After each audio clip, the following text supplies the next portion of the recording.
We're meeting today in Treaty 8 territory. Our presenter, Kevin Lewis, will be presenting from Treaty 6 territory and then all across the country. I guess we'd like to acknowledge this land has been and will continue to be home to the Cree, the Dene, the Métis, Blackfoot people, and many other First Nations residing in the area.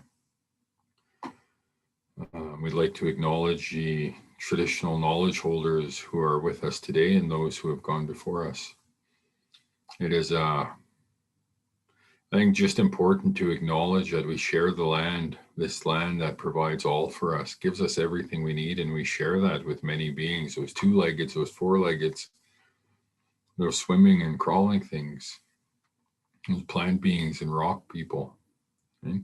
There's so many things we share the land with, and the land always provides for us everything we need from cradle to grave. The land takes care of us, right? So we just like to acknowledge that. And it's important as we walk in our journey that we pay attention to how we walk on this land, because what we do affects all these other beings.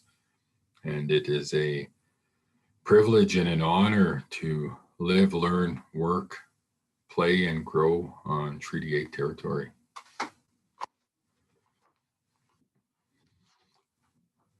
So like I said, Kevin is our presenter. Dr. Kevin Lewis is just driving down the road trying to get Wi-Fi signal, and he's saying he cannot get in at the moment. So he just messaged me. So we're gonna see what's going on with him.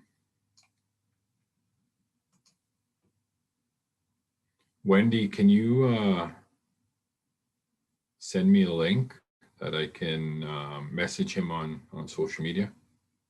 All right, I'll do that right now.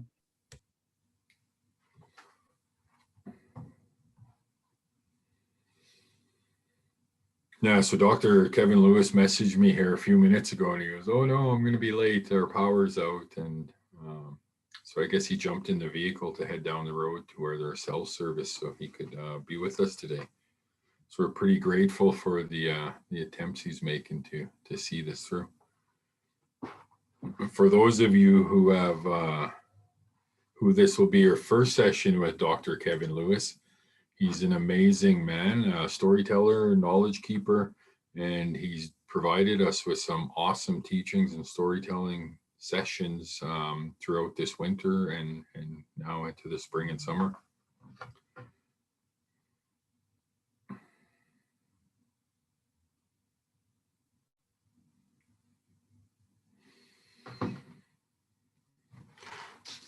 So I just forwarded him that link, and Dr. Kevin Lewis is Nihiao Plains Cree instructor, researcher, and writer from Minnestikwan Lake Cree Nation and Treaty 6 territory.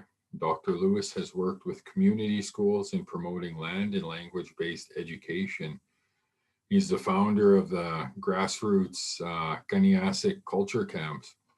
It's a grassroots nonprofit organization focused on holistic community well-being.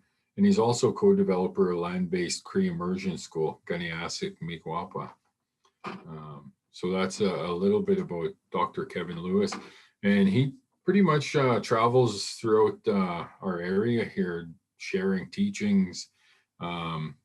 Most often during the winter, he's taken his dog sled teams around to different schools, different school divisions, and helps with land-based learning. Kind of all across northern Alberta and into Saskatchewan, I'm sure.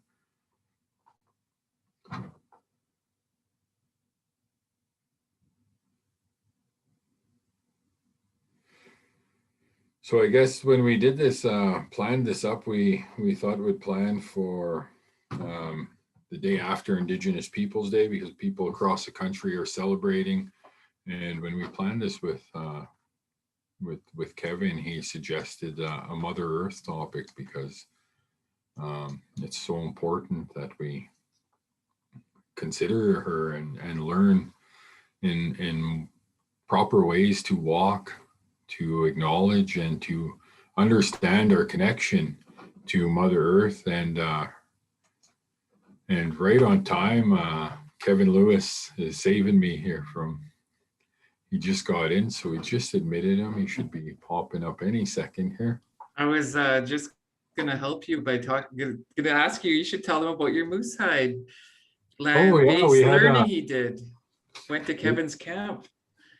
yeah. So in April, I went up to Kevin's Cree culture camp, Guniasic, and culture camps, and we did I think it was about 6-7 days on traditional hide tanning. So that was my first attempt at learning to tan traditional hides. I've seen it done when I was a child. My kokum used to do it, but I never did spend the time to learn. And yeah, Kevin and his team and some expert hide tanners got a bunch of us going, and we worked up some moose guns. It's hard work doing those hides. And here's Kevin here to talk to us, yeah, showing his moose guns, right? So it was a beautiful experience and just a great way to spend time on the land and connect with like-minded people, especially after we've been kind of locked up all winter. So without further ado, Dr. Kevin Lewis, I already did your intro, and I trying to be long-winded here to buy you a few minutes, but thank you for all your efforts here, Kevin, to get into the session here to make this day a success. Oh crap. Uh-oh, we lost him. Maybe he needs to drive a little further south. Oh, I put the wrong person. I'm sorry. Hi, Kim. I don't know what's going on here. There we go. Oh, there he is. Now I'll leave it alone. All right. Okay. All right. I guess we'll thank you for the invite. And then, you know, I was working on sort of like, you know, the notes and just going through what I wanted to cover today. And then I froze, and all of a sudden there's no lights. So it's like, oh, you know, of all the things, no power. We have no power anywhere on the reserve right now. So we drove, and hopefully I'm not freezing or anything like that. So just let me know if I'm lagging, or give me a thumbs up if this is okay. Just to You're get a good. Don't response from move. everybody. Don't even roll ahead. Just kidding. Yeah, you're coming through fine, Kevin. Or is he? Did he just freeze? Yeah, he just froze.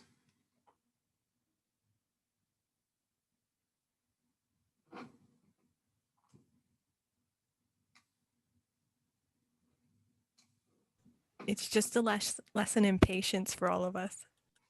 Yeah, you betcha.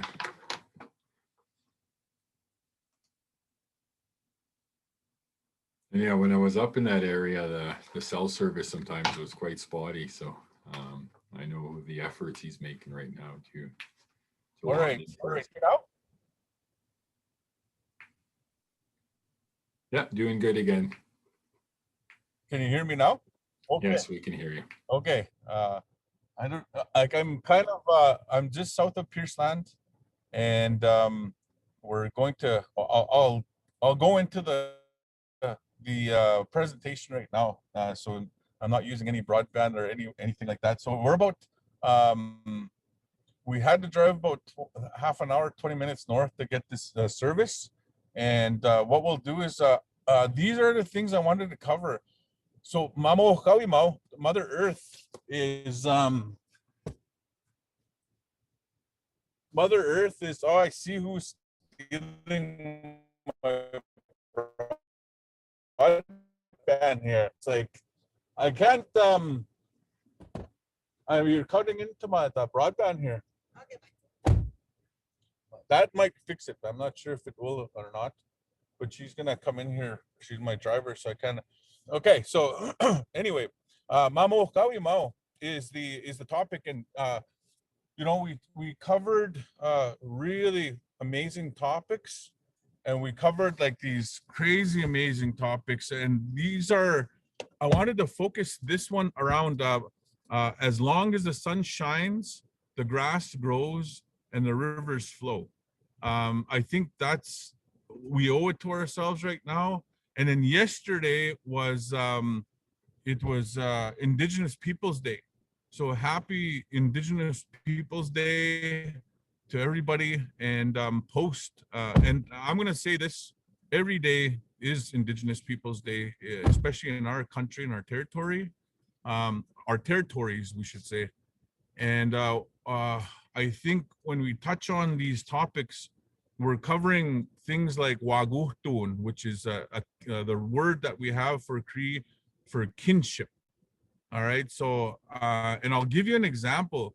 So when you'll see, I put a word that I took straight from the elders, and that one is ohkâwîmâw.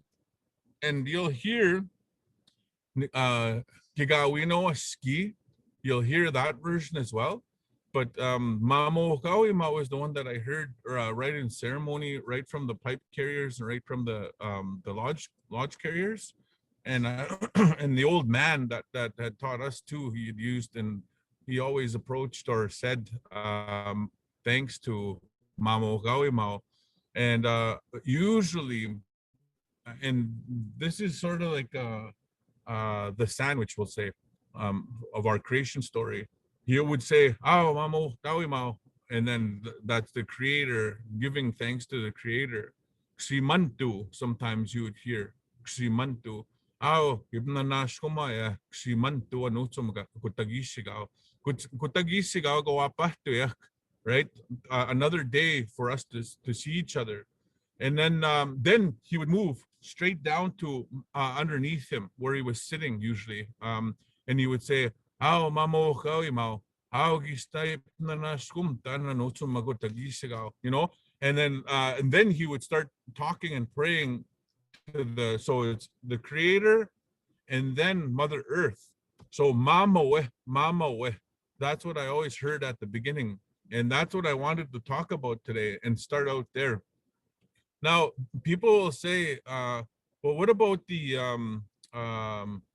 what about, I guess, the mâmawi and this evolution of our languages? Our languages evolve naturally, right? And again, it doesn't matter where you go to study languages, you're gonna see this evolution go through French. It went through Algonquian languages. It went through the Athabascan languages, right? So it doesn't matter where you go all over the world, you're gonna see this evolution of languages. So here's the local example, nipa pa and nimama. So that's the perfect example of that evolution where we adopted possibly French or English instead of saying nigawi and nuhtawi. So those are old words that were used for nimama and nipapa or nitata. Some of the kids I say that. So in our area, we've heard those, right, all around. So I'm thinking that evolution, we could start explaining what this is. So what I'm gonna do is I'm going to I was putting together notes. Okay, that's what I was doing, and I'll throw those in the chat box because I was like, I'm just gonna cut and paste so I don't have to keep on going back and forth. And thank you for for the classrooms logging in. Thank you, Wendy. Thank you, Jamie, for doing this again. Right, I wanted to make sure that I give thanks for all the work, and Kitaski, Tribal Council, man, the innovation there that goes, with using our elders, privileging our languages, privileging our ways of doing things, but also capturing it on apps and not stopping at, oh yeah, this is just land-based, but moving it forward and using GIS, GPS, and so on, right? So there's so many different things that we can do. And ohkâwîmâw is something that that I've seen being acknowledged in Treaty 8, in Treaty 8 territory, being up there and going to Chief Labukan's beautiful camp up there. and all the different camps at Martin Lakes that they had over the years, so there's really amazing things that are happening there. And so what I put on the side here is this idea of wagutun. And I gave the examples there of nipapa and nimama, and ideas of governance, the idea of love, sagitun, and ohkâwîmâw, and caring for our loved ones, right? Caring for all of our different relatives that are out there. And I'll just wait here. I'm gonna cut and paste the whole thing actually. Just give me a second here. And this is just very basic. So these are these are the things that I wanted to talk on, and focus on splitting up the word. So what I did here is, you'll see kisagaupism, right? And again, the theme of ohkâwîmâw, and I wanted to put on my treaty hat today. I really wanted to put on my treaty hat today, and also understand what the kids are asking for, and all of us are asking for. And yesterday was such a busy day. It was so busy yesterday because people wanted to celebrate Indigenous Day, but there was also kind of like that mourning.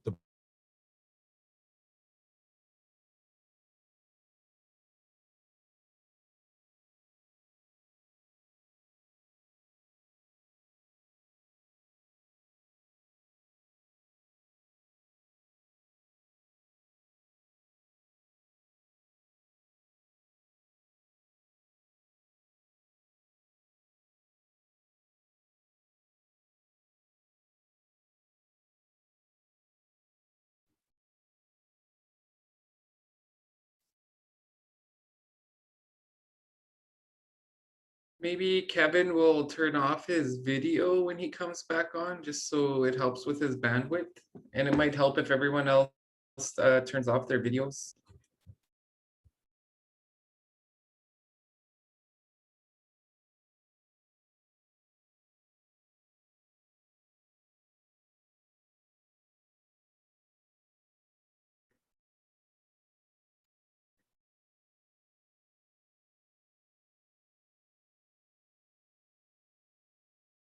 Oh, he totally left.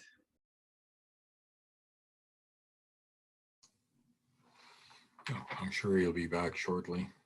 You want to just turn your video on, Jamie? Gives us time to write down what he wrote in the chat. Yeah.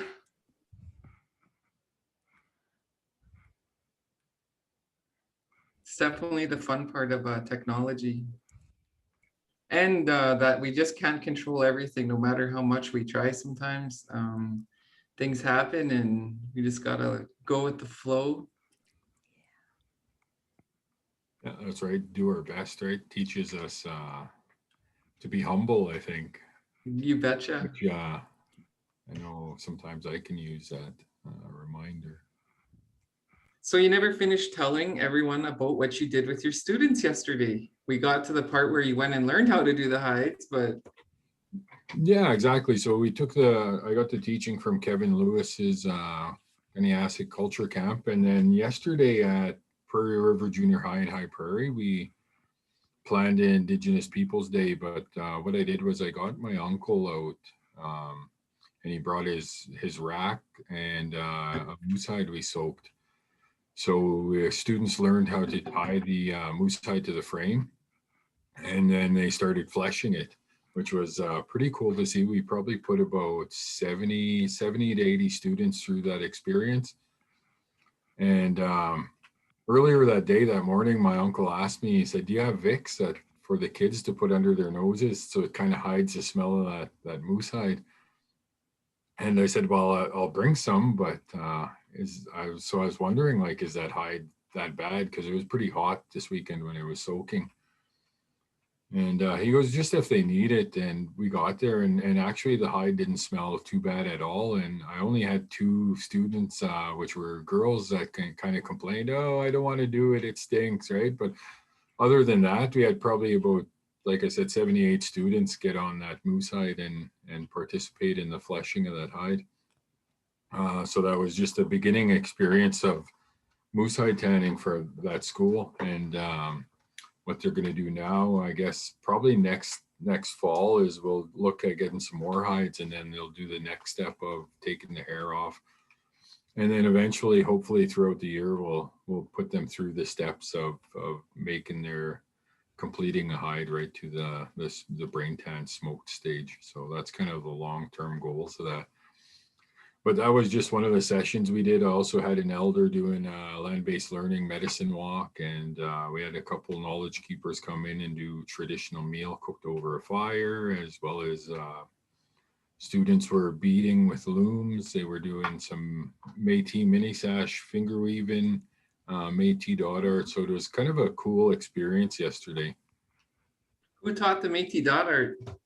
Actually, what I do is I kind of have a little package together with some of these paints you see behind me, and I provided examples of some of the art I've done in the past to one of the teachers, and I gave her a write-up of how to explain it, and then she ran the session actually for the first time. So it was pretty cool to see that teacher taking on that role, and it's just that capacity building, right? So I started teaching that in the schools and working with the teachers and students, and now it's nice to see them teachers taking that next step and doing it on their own. And now it frees me up for other things and other ways to build more capacity. It's so amazing. I wish to be a student at your school. Like you guys are doing really good land-based learning. Thank you. I think Kevin just got in, so I think we'll probably all turn our videos off, and hopefully that'll save some bandwidth. And I think if Kevin has his video off as well, that might help with his connection. Okay. All right. So sorry about this. We're just moving up to closer to town. Now we're finally in Pierce Land, I think, just about. But again, I'm going to hopefully just wait here. I'm just going to look here. What I wanted to do was just kind of threw me off a little bit here, and this is a perfect time to do this actually. And I was gonna move to here anyways, but I'm gonna turn on my, in a bit, I'm gonna turn on my, let's go to town and maybe park on the,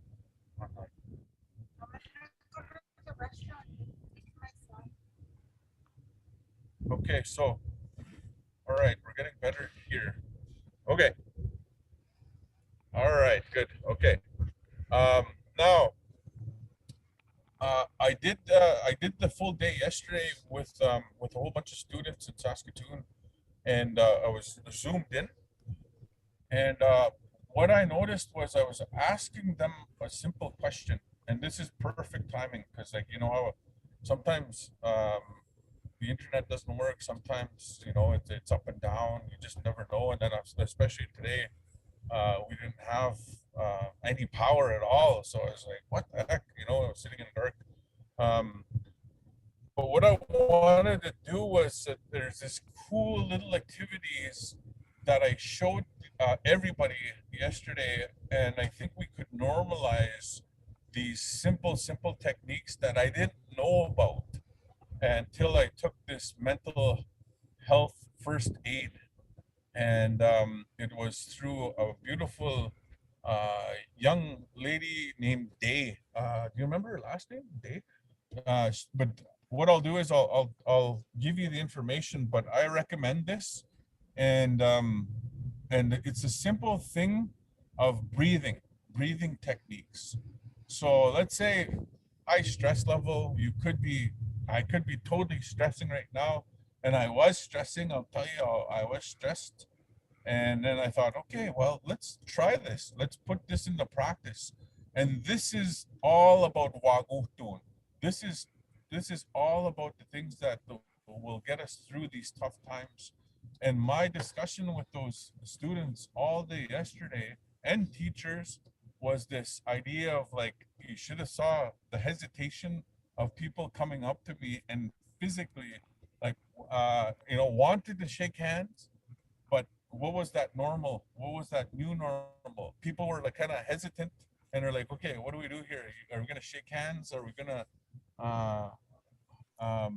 shake hands? Are we going to bump or fist bump, like elbows? What are we doing here? So that's the thing that they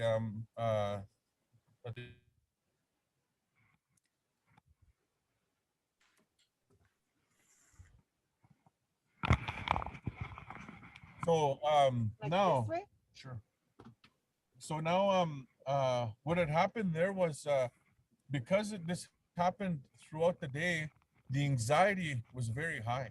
The anxiety was very, very high. Right here? Yeah, that's good. Thank you. So so the people weren't sure. Like we're going, and we're kind of going with the flow. We were going with the flow just like today right now. And you know, our anxiety of IT, our anxiety of not meeting a deadline or a timeline or being in Zoom, and you know, trying to present. And yesterday, one of the things was this: if you have anxiety right now, let's say when normal comes around, when we get to socialize, when the numbers get up again, when school is back on, okay, it's a simple thing of mirroring neurons, okay? And this is a fancy word for monkey sees, monkey do, right? It's the same thing. And basically what it is just when you're gonna start, if the anxiety, whatever it is you're gonna be doing, even going outside again, right? Even going to town, even going to the store, and the anxiety builds up. So we get into this brain, part of the brain, and this lines us up all the way to the lizards, and she called it lizard brain. Brilliant, brilliant. But this is fight or flight mode. So here's an example. I'm not scared of snakes, but I can be away from them, right? But if somebody threw like a rubber snake at me, you know, and it's tangling all over me, I'm gonna try to fight or get the heck out of there. That's fight or flight mode. Some people are scared of spiders. Some people are scared of bugs, right? And that the natural response is, you know, yeah, you just want to get out of there. That's lizard brain. That's what she was calling lizard brain and fight or flight mode. So students, teachers, all of us have to learn how to deal with that right now. Okay. So now I was in the city where there's so many people, so many vehicles, strangers, right? And I was like in fight or flight mode. I caught myself. So I'm like, okay, I better listen to this teaching. So we're going to ask an element, one of the elements. And in English, it's an element. Okay. It's an element of air. It's an element of breathing. It's an element of wind, right? It's an element that we in Cree call kimosumno yutin, right? So that's an element that we call in English, but in Cree, that's a relative, like kimosum, that's a grandfather, you know? So these are that's why these languages are so important, because iwagu tegoya aski. So meaning we're related to everything, not just the ground aski, but everything, the wind, the sun, all these thunder beings that are, and I want to spend a little time on this because there's a chronology. So getting back to with this wind. So the first thing is taking a deep breath, holding it in, and even in your stomach, and then exhaling. Nice, slow little exhale. So if somebody's doing that, right, holding it in, exhaling, right, all of a sudden people that are looking at you doing that, they want to do that. Inhale, exhale. And that cools everybody off. It slows down your heart. Just focusing in on breathing in, nice deep breath in down to your stomach, and then let it go of that. And then a few breaths, like maybe even 4. We love the number 4. So why not last one, right? Hold it in, exhaling. And all of a sudden that calms everybody down. It kind of eases you down, right? Because it's just the simple idea of breathing. Okay. Now, the other cool thing, this was amazing. Okay. So, and there's other techniques. And when we were up in Chief Labukan's camp there, the winter camp, there was this one beautiful teacher up there. I told her, do you know yoga? You have such beautiful breathing techniques in yoga. So they plug the nose and they breathe in and then exhale the other nostril. So little techniques like that, right? And then alternate, right? So breathing techniques. And then another thing was just giving, and then it was just salutations to the sun, a basic a greeting to the sun, just saying, oh, this is nice. But here's the science side of it. If you have relatives that spend time, and I'm like, I shouldn't laugh because but they have artificial lights in BC, especially out in the east or west, way in the west, because they have lots of rain. They're so blessed with clean water, clean rain, and like, but they have artificial lights to give the vitamin D that is released when the sun hits your skin. So our body needs the sun, naturally needs the sun, right? So our elders, these guys are so smart, they would say, just thank the grandfather sun. And again, it's an element. In English, it's an element. But to us, it's a relative, and you just say, oh, thank you. And what you're really doing is you're releasing all these good vitamins that are needed in our bodies, right, to balance us. So that's another good thing too. Again, it's just sunbathing, right? So this is somebody saying, go outside for a little bit and sunbathe, because your body actually really needs the sun, right? So, and that's a good lesson from our relatives from the West Coast. And it's not all sunny all the time over there. There's more rain or more cloudy days over there, and they're saying, no, go out there and enjoy the sun. So sunbathe, all right, and enjoy that clean weather, that nice weather outside. And it's so beautiful all throughout Treaty 8. It's so beautiful. Now, the second thing that I thought was amazing, and this is really cool, and this thing called tapping. So I had kindergarten all the way to grade 8 yesterday, and then of course high school. And I was sharing this because everyone was still like fist bump, and social distancing. They were standoffish. I'm like, okay, let's stand 6 feet apart. But I need to show you guys this technique and this thing called tapping. All right, and it's just tapping like this, and everybody can do this where you're sitting. Please try this, okay? And then it's gonna lead to something cool. So tap on your shoulder like this, tap your left arm, just little taps, small little taps, all right, on top of your hand like this, and then at the bottom of your hand, and then you see my karate choppers here, tap those too, okay? Tap the karate choppers, and then underneath your arm like that.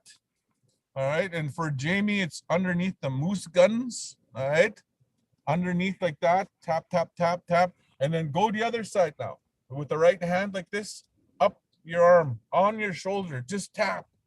All right, and then underneath, and then remember to tap this karate chopper as well. All right, and then underneath the other moose gun. All right, tap, and then make your way up to your hand again. And then underneath your collarbones, right here, tap there, okay? Tap. All right, and then make your way to your chin, not my double chin, not that one, the first chin, okay? And then tap there for a little bit. Underneath, right here on your upper lip, all right? I have no mustache. Underneath there. Tap your nose, tap underneath your eyes, okay? Underneath your eyes. Tap on your temples, all right? Tap on your temples. Tap on your eyebrows, all right? I'm gonna take off my hat. Tap on your forehead, and then tap on top. tap all over, okay? So this simple technique, if you guys are feeling anxiety, just tap yourself. It's called tapping. All of those little spots that we went to, underneath, on your chin, on your collarbones, all over on your arms, okay? Tap and show your students, show your family members how to do this. And this is, it'll release that fight or flight mode that we're always in. And since COVID started, we're over, the government was telling us, you got to stay inside. The doctors were telling us, you have to social distance, you have to wash your hands.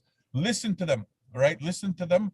But there's ways when everything gets kind of somewhat normal again, we need to make sure we're not stuck in that lizard brain, we'll say, that fight or flight mode, but to be on the outside of the brain, where we can start daydreaming, where we can start singing, where we can start praying, where we can start making art, doing math, being logical, problem solving, getting outside of that fight or flight brain, and then getting outside to that creative brain and that fun brain where we have so many other different emotions, rather than being worried, rather than being isolated and by yourself and alone and all those depressing things, but to get out of that and to get out on the outside of the brain. So those little brain buttons, you know, those things that you're tapping, that's what's happening. You're releasing, you're getting out on the outside of that brain, okay? Now here is the coolest thing, and this gives me the fuzzies. I don't know what it's about, but it works on me. And now remember, we were tapping, okay? I want you guys to just sweep, all right? Just sweep yourselves, okay? Sweep all over your arms. Sweep. And then on this side, sweep, all the way down like this. And then sweep your head too. Sweep your head. All right. Oh, I got messy hair here. So you can even sweep your hair to the side. Make sure it's nice and beautiful for the camera. But sweep, okay? Sweep that off. Sweep your shoulders, sweep your back like that. All right. And this, I don't know, for some reason, makes me feel amazing. Okay. Now, here's the carryover. Okay, here's this. Was so cool when we first did this. Now, at home, and some of our relatives in Manitoba and Alberta, they have wings. Like they have wings that we use, you know, for ceremony, but also for praying, but also giving thanks. And we also give thanks because these ducks, oh, they're delicious. I love ducks when they show up. Duck eggs, duck soup. Oh my goodness. And then we keep the wings, and we have eagle feathers. The eagle is so representative of so many beautiful things out there, that it sees so far, and it represents leadership. It represents seeing all the way around, and it takes and carries our prayers up to the Creator, because it's so strong and flies so high. So now these wings that are carried there, and this is, just imagine this being my wing.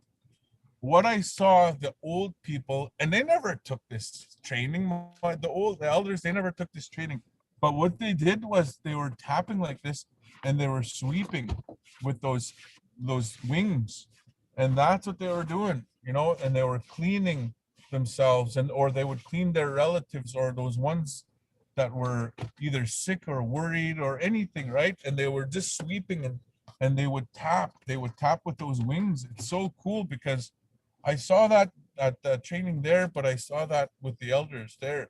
So again, and if you don't need wings, right? You have your hands, and you can just do that. But if you wanted to, if you were gifted wings, if you were gifted a feather, even just using one feather, doesn't matter from what bird, and just doing that for your family and friends and people that you love and care about, that's a gift from the winged beings who sit on the south side. Okay, so these are relatives that sit on that side. So those are really amazing little techniques that were shared with us and we continue to use. And I thought it was just the most beautiful thing, you know, and not to share it now would be a shame. I need like we need this right now. Right. So again, those are 3 techniques and I already feel better. I feel a lot better, you know, from about an hour ago, I was stressed out, but now I feel really good. All right. So I'm going to cut and paste this again, what I had. So I want to focus and bring it back in full circle to that first quote, which is, let's see, I think I have it there. Okay, there we go. As long as the sun shines, the grass grows and rivers flow. So this, so kisigaupisim as the sun. And in the teepee structure, you have a pole that points to the east. There's one pole.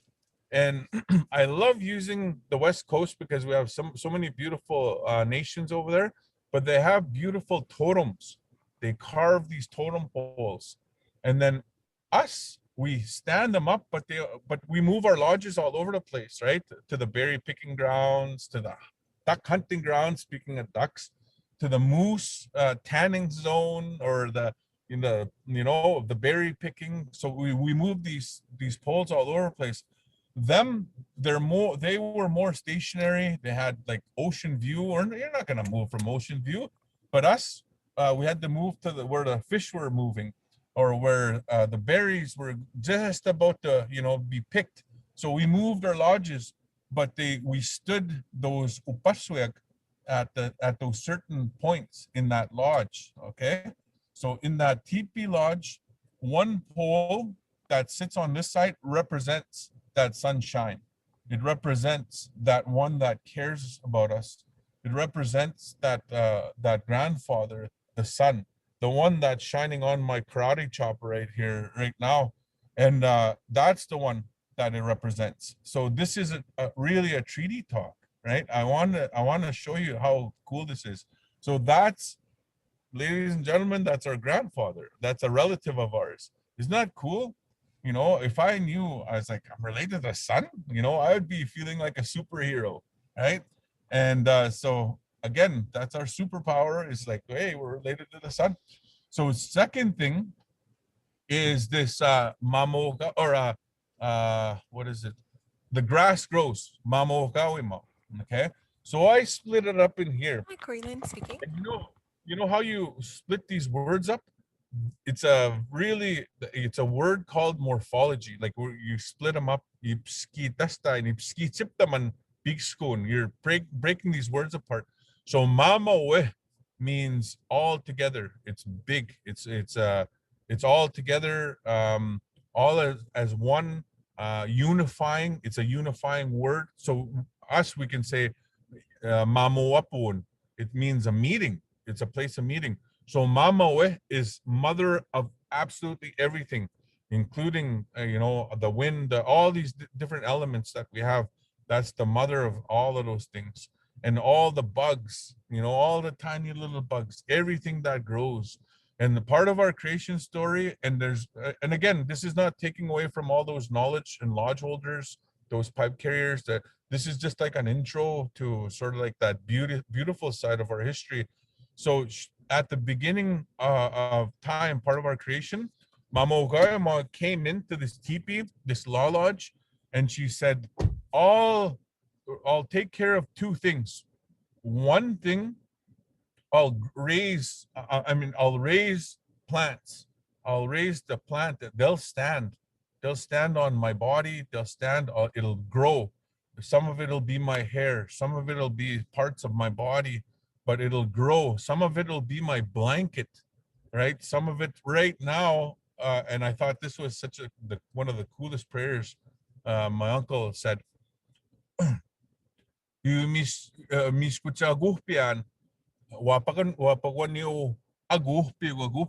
like something like that." It means the white blanket is getting taken off, and then this flowered blanket is going to be changed. And on this flower blanket, you're going to have all these different wapagonia, which are different flowers, and different flowers, purples, oranges, bright reds, pink. Those pink flowers right now are blooming right now.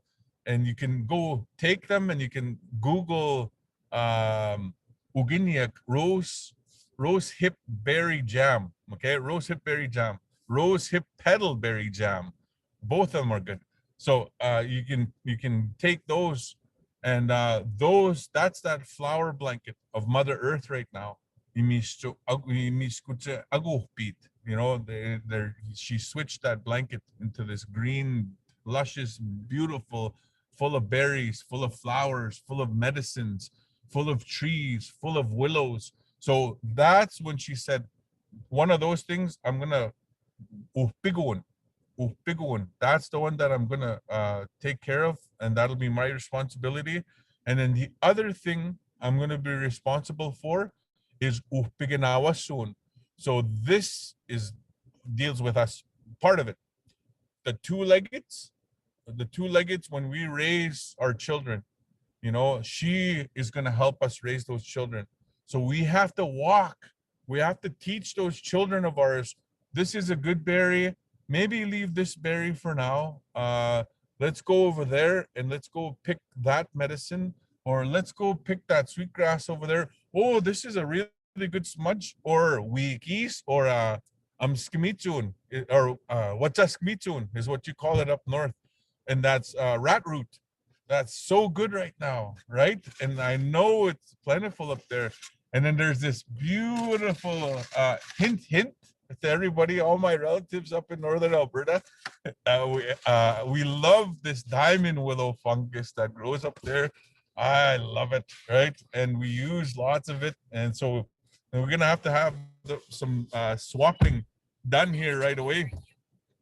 And so we can do some trading, right? Revive those trading. And so that's soon, you know. And so you have the plants that are growing, all those good things that are good for us.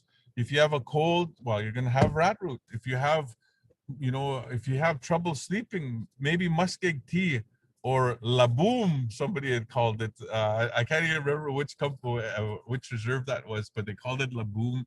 But it's Labrador tea, or Labrador tea.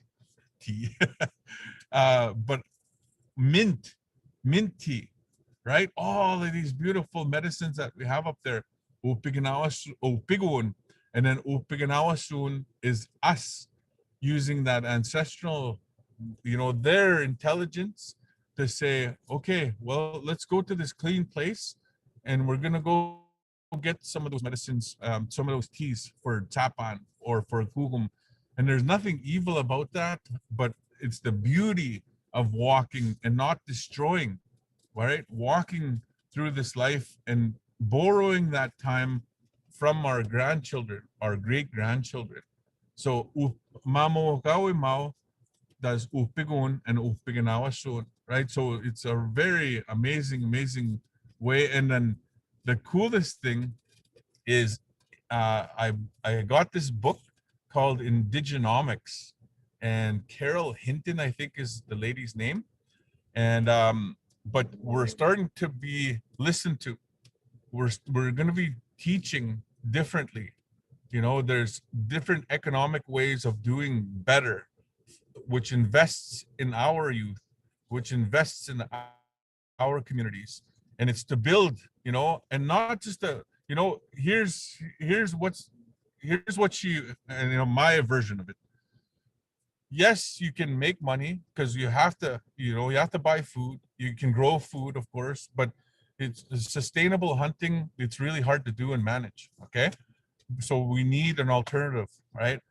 So now what she says, and this is elder knowledge, like this is our elders' knowledge, is okay, you take what you need, and you know, and then you can still, with thinking about our community, thinking about our relatives, thinking about our home fires, right? Investing back, making funding money and then reinvesting in our own communities, and reinvesting in our parks, reinvesting to make sure that we have clean drinkable water, and trying to problem solve it ourselves, right? We have that ability to do it. I know we do, right? We're still around.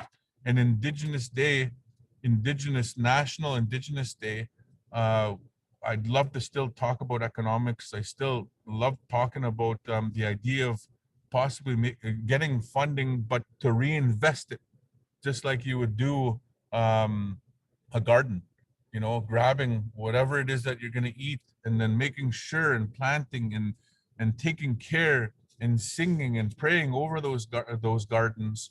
And then so in the end, we'll reap the benefits, right? And then it'll continue on, people sharing, the idea of sharing and taking care of each other and creating that love, kinship, sagihto and wagohto, right? Now, lastly, the rivers flow. This was the coolest thing, okay? And I'll end off with this one. We were paddling the North Saskatchewan River, and I'm going to say it's not doing very well, the Saskatchewan River, from what I saw. Anyways, the portion that we paddled, it was kind of like, I don't think I would drink out of this river. I love it. It's beautiful. And I'm so happy about this trip, but I'm not going to drink out of this river. I don't think I would. And so we had to carry our water. And all the way, I kept on thinking, wow, I wonder, it could be just the natural, because river shed, you know, all the waters that filter into the lake. But it, you know, it was still not, I was not convinced to drink it. But I wonder if our ancestors, or how old or how long it's been since somebody could drink out of that water, right? Some of our rivers aren't doing very well. So now rivers flow has layered meanings. This is so cool. So we're paddling, and we get to Treaty 6 territory, and it's at Fort Pitt, okay? And one of my uncles, Barry Henneke, which is awesome that he mentioned this. We went there, and then and we're waiting, and we're gonna do like a prayer because we finished our journey. And he says, you know, this water spirit, the one that you guys just paddled, did you know that's a female water spirit that took pity on us? He says, and I'm like, what?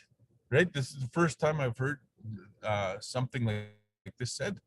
And it was so perfect because we just finished paddling like 200 kilometers. Like of course it was down river, but it was still kind of a journey. You kind of felt it, you know, and you can feel the power of that Saskatchewan River, right? The fast flowing river, Saskatchewan River.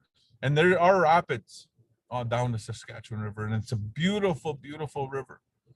But it's, you know, at the end, I was grateful and I would do it again. But here's what he said.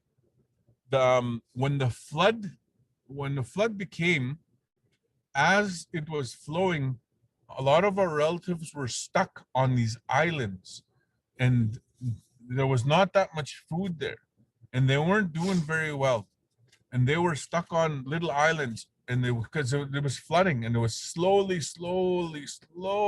draining, right? It was slowly, you know, coming down. And then he said it was the female spirit that started moving water. It was her that took pity on us and started making these rivers, these creeks, and it started flowing. And most of the rivers in Canada and down in Turtle Island, they flow west to east, right? So those ones started moving, and then that was then when we got to move to where berries were growing, and then we started moving to where those fish were spawning, and then we started moving to where the ducks were, right? And we started moving to where all these different medicines were. It was the female spirit of the move of this water. Rivers flow, right? As the rivers flow. So that's how significant the water spirit is. And also those flyers. And lastly, okay, because I wanted to make sure that there was time for answers and what if you wanted me to expand on something. These flyers that have come and doesn't matter where you are in Cree territory, they'll look and they're like, ah, get right? Means they're thundering. They're thundering. So these thunder beings carry fire and water. Okay, they carry fire and water. And when their lightning strikes, or when they come, and these are the ones that are blessing us now, they're watering everything. But it's when they electrify the ground, that's when the flowers bloom. That's when the medicines get released. So they're working and they're helping us with that child rearing with mâmaw ohkâwîmâw. So again, these thunder beings, we call the thunderbirds, biishuk, when they're electrifying the earth, that's when those berries, that's when those medicines are ignited to get to work for us, to nurture not just us, but the four-leggeds, the flyers, all these different things to help them grow and move things. All right, so that's as long as the sun shines, the grass grows and the rivers flow. Right. So again, there's a few other layered teachings, but I didn't want to take too much time. And I thank you for being patient on the technical side on behalf of the organizers. But again, I'm going to point out a couple of knowledge keepers here. Elder Jerry Saddleback and his wife, Joanne, right? You have my sisters, and there's Dr. Lana Whiskey Jack, who's doing amazing work through the University of Alberta, and she's a beautiful, beautiful artist with amazing talent. Another beautiful sister of mine is Dr. Darlene Auger and Dr. Lillian Gadwa and Nsugos, who is Janet Fox. She's so these are elders that I see as elders, as knowledge keepers that are out there that are doing amazing work, and they're a huge part of what we are at Kaniasik, and as well as our immersion school. They're still having school, which is really nice. I ran in there first trying to see, where's your power? Are you guys on power? And they're sitting there in the dark, windows open, doing work. So again, it was really nice for them to be doing all that work. But the other layered teaching is that kitsi, that belly button teaching, and that teepee, that rope that tie those teepees, the teepee poles, teepee teachings together. That bimnahwan is that umbilical cord of Mother Earth, and all of those teachings that stand are connected right down to Earth, Mother Earth. So it only works if all of those, if we remember Wagutun, if we remember our kinship, if we remember our relatives, and we time together, and then that umbilical cord symbolically is an example of how connected and are connected to Mother Earth. So gisagitun is the main thing there. All right. So again, if there's any questions or anything like that, I'll leave that open now. Yeah, if you have questions, feel free to type it in chat or raise your hand and we will get to you.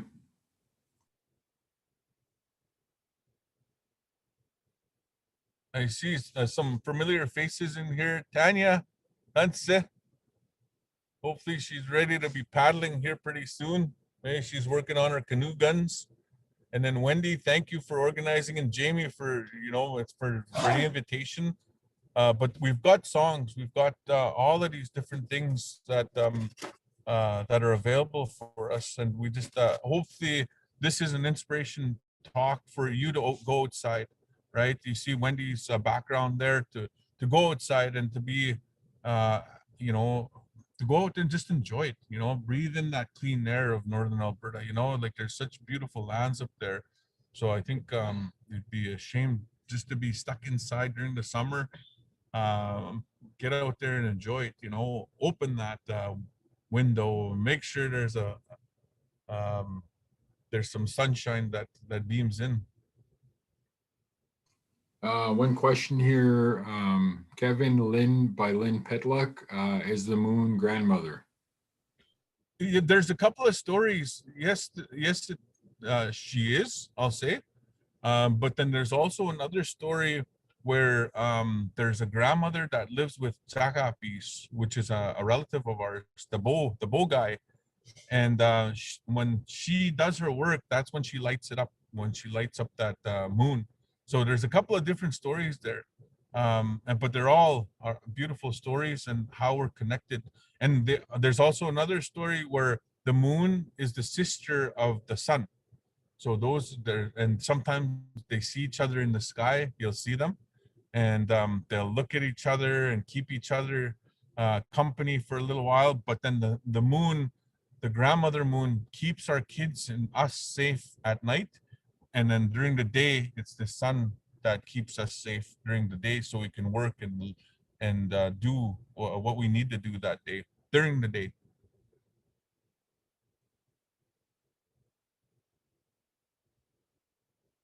Another question from Lynn for you, Kevin. Can anyone come to the culture camp? Yeah, of course. Yeah. And that's the symbolism of the two teepees there. One is the teepee for the cultural teachings that we have locally, and really respecting and privileging our elders and the language. But that other teepee of having everybody's knowledge, and all of our participants, all of our visitors, you guys come and this is reciprocal. You give us spirit, you give us healing, you give us umantiok. The old teaching is to treat them as respectfully, but to almost trick them to keep on coming back, because it's such a fun time to be together, right? To develop that relationship. So that's the other representation of the other teepee, is making sure that there's always room there for everybody, whatever color, whatever religion, whatever however you believe, there's room for us there, and we hope to project that. Right, we have a question from Lawrence Lemouche. Have you ever been part of a water ceremony? Oh yes, yeah. Every Sundance, or there's actual water ceremonies, water songs. In the With the Anishinaabe, they have actually bundles that they'll put into the water. Moon ceremonies right by the water. So we're very rich. We're still very rich in terms of First Nations people, and how long those have, because they were illegal at one time, right? They went underground. People did them in quiet, but we still have them, and thank goodness for those people that did that, because they're praying for that clean water that need to nourish our bodies today, man. So I'm just looking here. Josephine Small asked, when is your next culture camp, and Wendy has provided her contact info for that. Well, you know what? I've been pushing it off to throw it out there, but we do have a couple of dates that are picked out here. July 19th to the 23rd. We're going to be doing instructor training. So we'll certify people with paddling certificates, and OCC hiking guide, and wilderness first aid. So keep an lookout for that one. And then the 26th to the 30th as well. And then the August 2nd to the 6th is another week. And we might have one here right away too. We might be able to squeeze one in, but for sure between the 12th to the 16th, 19th to the 23rd, like all summer long, we'll be hosting some camps here, and making sure that, and again, they're going to be small little camps, possibly 10, we'll try to respect. But in Saskatchewan, when is that? The 11th, you said? For no masks? Yeah. Yeah, and 11th in Saskatchewan, they're predicting that they're not going to have any masks in July the 11th, if we follow measures, right? So numbers are going down.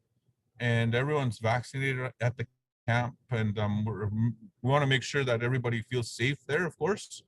And you know, we want to be as transparent as possible for that, so people can feel a little bit of normal, right? Going back to that again. Lawrence just had a few questions. I thought it'd be easier if he just spoke to you directly instead of asking on the chat. Oh, there it is. Hey. No, I had asked, well, I go canoeing all the time and things like that, and I wanted to show proper respect, and but I need to learn protocol on ceremonies and things like that. And I'm just wondering if there's anything like that, like proper teachings for you know, showing respect in ceremony, things like that for people, I guess, right? Yeah, yes, yeah. No, there is some. You know, you'll never ever go wrong with the tobacco. Tobacco is the proof that the Creator loves us, and that tobacco is an ohkâwîmâw, and it was given to us in that first human's hand to walk with us and walk ahead of us. So you'll never ever go wrong with, you know, it's between you and the Creator, and maybe Mother Earth. Maybe it's the wind that day. Maybe it's the sun that day. Maybe it's even just you see a moose or you see a bear. That's between you and that moment, right? But Yeah. always have that tobacco, and that's an ohkâwîmâw. It's going to take care of us, and that's why we give thanks. And like, if there's an elder there, you're going to give them the tobacco. If there's a berry or medicine there, you're going to put tobacco. So it's like it's an ohkâwîmâw, and that spirit, it's alive and it walks and it moves, and it does so many beautiful things for us. I met this one elder, and she mentioned red willow. She mentioned making some sort of red willow sticks, something about 40 of them, kind of intertwined with sinew, things like that, and to kind of hold it in the water. I guess that's just another way of, I guess, maybe honoring that water spirit. But I'm just wondering, have you heard anything like that before with the red willow? Yeah, we that was one I was part of in Saskatoon, and that it's really good because there's a lot of water walkers that are coming this way. So that's something to prepare for. Our Anishinaabe relatives and some of our Cree relatives are going to be starting to walk along the waterways here. So hopefully starting this summer. But the red willow, that was a grandmother, and that's represented there, and all those little sticks, and some it'll vary upon region, but you can put those in the water, and then along with your tobacco. But it's just like teepees. Those they represent, each stick will represent something. And again, that's a long story, but it's like it's beautiful because so many layered stories. Like, I didn't even get to go through all the water itself, but go out there and enjoy it. And sometimes the male spirit is the lake. That's the lake is the male spirit. So again, it's giving thanks, and then the flowing waters, the creeks and rivers, that's the female spirit of water, and that came from those old guys, right? So if you're paddling, whatever it is, always put tobacco once in a while here and there, right? Normalize it. Okay, last one. Is there going to be any more bow making courses in the future? Oh yes, for sure. Anytime soon. Yeah, for sure. We'll be having bow making. Yeah.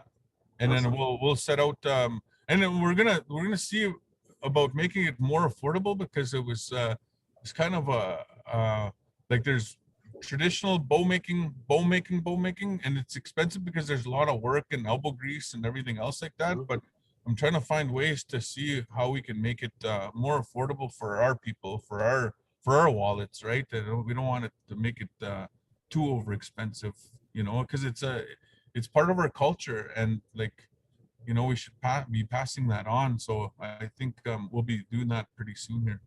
Awesome. Thank you very much. Yeah. That's it for now. Oh, hey.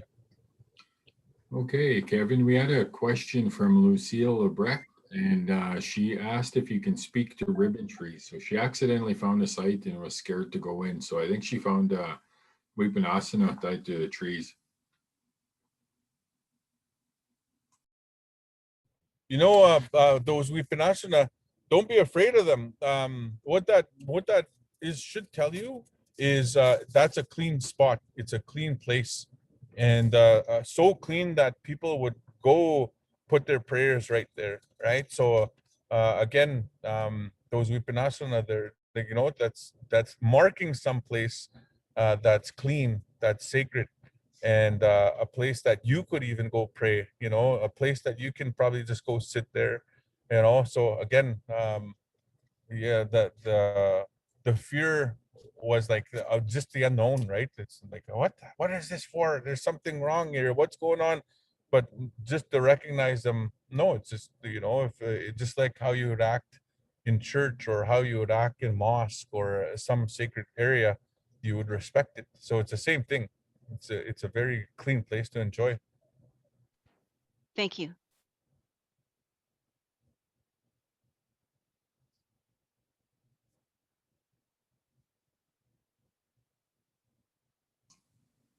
All right, are there any other questions?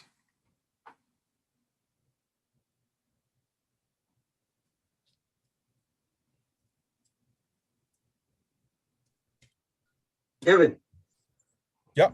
That hats you're wearing, is it still is there still are you still limited on those? Oh yeah, actually I'm waiting for this. Like, look at that. That's real actual moose. Yeah, I see Moose your hide website there. and there you Yeah. showcased them and then it was said limited supply only. I was like, oh, Yeah, okay. I could only find 4, so I'm like, and I gave one to my nephew, and then I thought, I'm gonna put this on our way out, but I'm trying to find a way to barter or make a deal with Giselle George, who was the one that came up with this concept, and then we just threw on the our Kanyasik logo on here. So, and she does, and look her up. I try to share like indigenous business and doing business with indigenous folk to benefit indigenous, you know, whatever we're doing. That's pretty cool, you know. And Jamie too, like, you know, he's got the beads, he's got all these different things that he has. So do business with each other, let's do business together, right? So, and again, all the proceeds that come from everything that we sell goes to those teachers that are teaching those students. They're gonna pay for everything that like a reinvestment, right? And that's what we're all about, is making sure that we're transparent and tell that story, because there's so many different things like that that are happening all over the place, right? So again, I remember going up to Drift Pile and skirt makers, ribbons, people that are making ribbons, indigenous chefs, right? Big shout out to Andrew Campbell, BP Zoo restaurant, you know, Scott Eiserhoff, indigenous chefs. They're doing amazing things right now. And we need to showcase those people, those basket makers, whatever it is, you know, your tradespeople, put them to work. We need to, they're ready. And that's what we're creating, is this indigenous market. And so hopefully, you know, I'm promoting that, and we should continue to do that. Thank you very much, Kevin. Take Yeah, care. tapuya. I was hoping he was gonna say, I'm trying to find some more so I could send Wendy a nice Yes. hat like that. That's what I Yes. was hoping to hear, because I All noticed right. also that they're limited. Okay, there's only 4 ever, so let's see what I can pull off here pretty soon.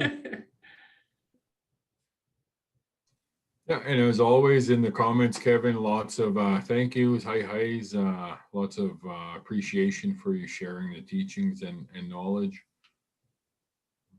All right, well, I'm gonna end off here. I have 1% literally on my laptop. I don't know how many minutes that is, but like maybe 5, whatever. But I wanted to thank everybody. Celinda, she's in here. I just saw her name, but thank you everybody for logging in. And blessings to all of you from our home fires. And please keep in contact with us. And I'll throw out those posters here right away, because now that I just heard this good news from Saskatchewan that you know, the no mask thing. But yeah, we'll keep in contact. And kinanashkum no agakyo ay hay. Hi, Kevin. Share your posters with me, please, on my email, and I'll fan them out to the Northwest AIC so everyone finds out when you're hosting again. Yes, okay, we'll do. And all these teachings there, you get them right from the elders, you get them right from us live, right? Of course, on site, and around the fire. And then if you are gonna come join us, we always have a talent night. So make sure you start practicing some song or a little skit there. And then Jody here, she's one of the instructors, and she's saving my butt here big time by driving me and being, me being annoying, but I'm thankful for her and her companionship. So so that's it from us here. ¿Cómo estás? It's funny when you kicked her Gracias. out when you said she was using your bandwidth. That was gutsy. Oh man, she should have hit me, and she might. Thank you once again, Kevin. Thank you everyone for making this session, showing up and making it a success. And then last thing, Kevin, next time I see you, I'll have some fungus trade for you. Yes, okay, and I'll have something for trade too. So that goes out to everybody that comes there. Bring something from your home fires and come trade with us, because we have lots of good medicines there too. Lots.